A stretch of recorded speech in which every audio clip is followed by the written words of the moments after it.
Boa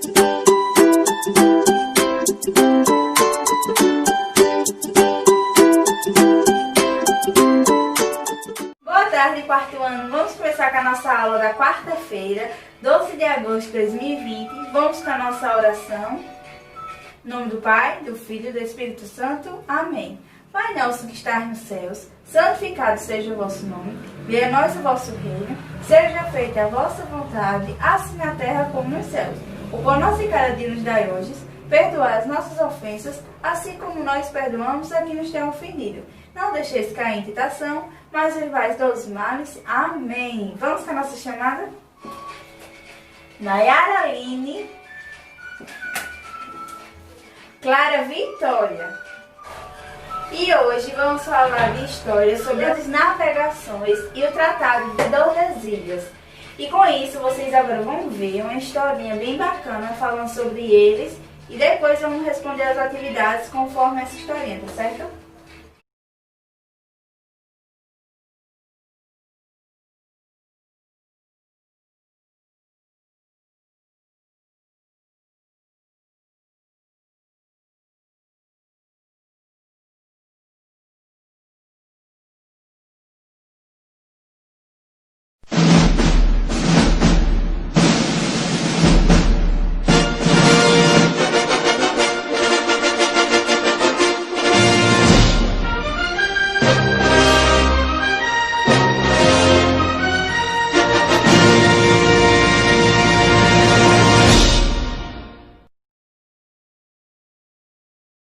Ei, você aí!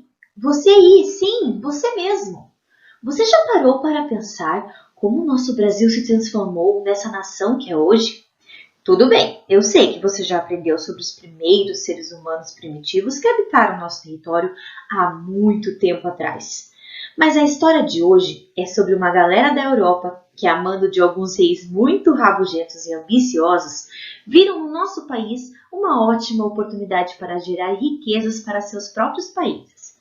É claro que a história não começa direto com a chegada deles aqui. Antes temos um longo percurso para conhecer e entender o que estava acontecendo lá para aqueles lados da Europa. Então, prepara um cantinho aconchegante da sua casa e que lá vem história. Como vocês já devem saber, em um período da história chamado de Idade Média, existiam muitas histórias equivocadas sobre o nosso planeta.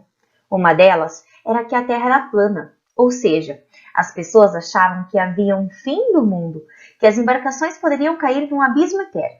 Além disso, histórias eram contadas sobre muitos monstros e seres desconhecidos que habitavam as profundezas do oceano. Sendo assim, por muitos e muitos anos, as navegações ficaram adormecidas.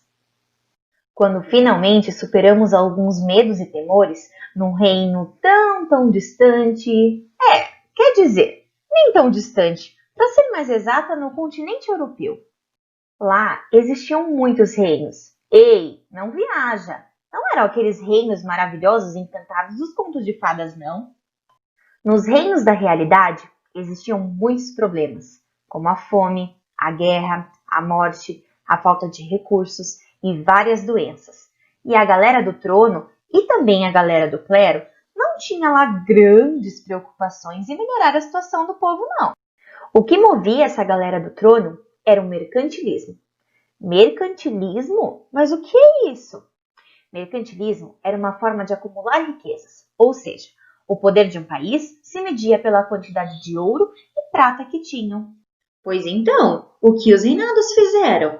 Começaram então uma longa corrida marítima para dominar territórios, conquistar riquezas e ganhar a glória eterna, nadando em ouro e outros metais preciosos. Espertinhos!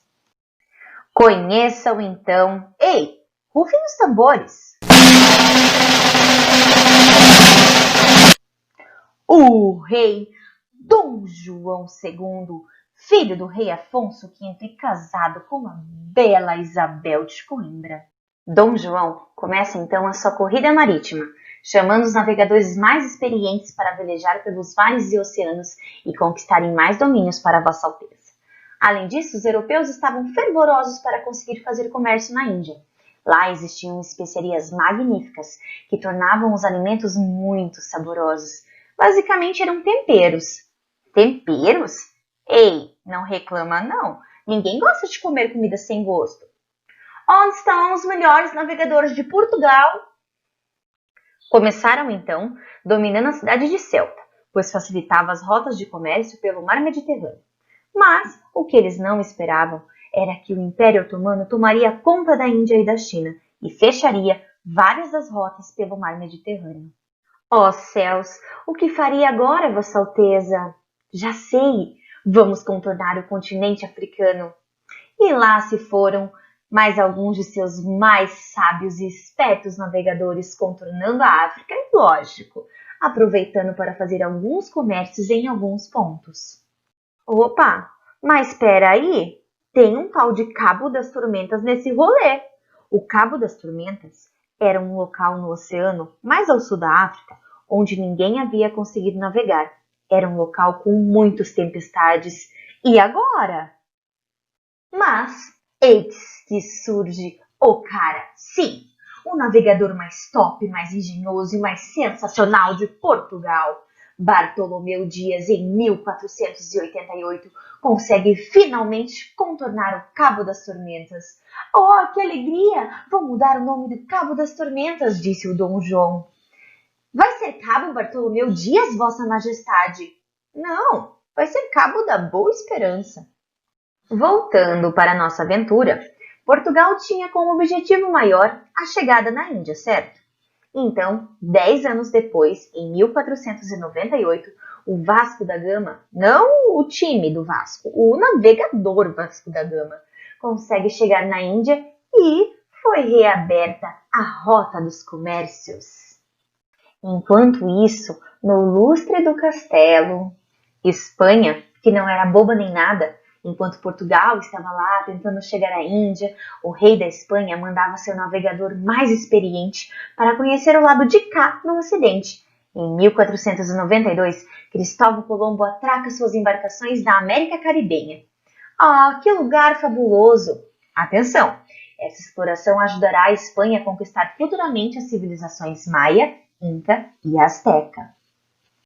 Portugal não ficou muito feliz com a chegada da Espanha aqui no continente americano, não. Exigiu que a terra fosse compartilhada. O Papa Alexandre VI, então, assinou o primeiro documento chamado Tratado de Tordesilhas, onde obrigava a Espanha a dividir seu território com Portugal. Imaginem a cara do rei da Espanha com essa história toda. O ano é 1500. Manuel I, sim galera, Dom João II já havia morrido, envia mais um de seus navegadores. Agora, Pedro Álvares Cabral será responsável por dar uma passada no continente americano, visualizar o que tinha nesse território, explorar o que fosse possível e continuar sua viagem a caminho da Índia. Diferente de outras expedições que tinham de 3 a 4 embarcações, Pedro Álvares Cabral contava com 13, alguns dizem 14, sendo 3 caravelas e o restante naus. As naus eram embarcações mais potentes, mais caras e comportavam um número muito maior de tripulação.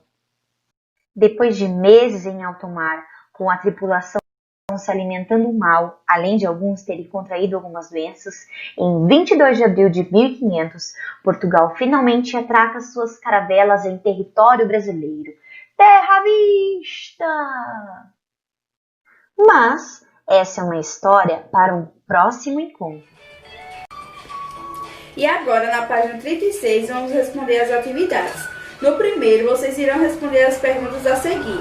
A. Qual foi o documento criado para evitar o conflito entre as duas potências navegadoras?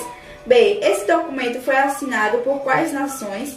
C. Em qual ano o Tratado de Tordesilhas foi assinado?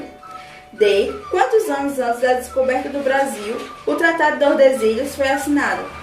E. Você acha que os reis da Espanha e de Portugal assinaram o Tratado de Tordesilhas caso soubessem que existia terra além da linha demarcada?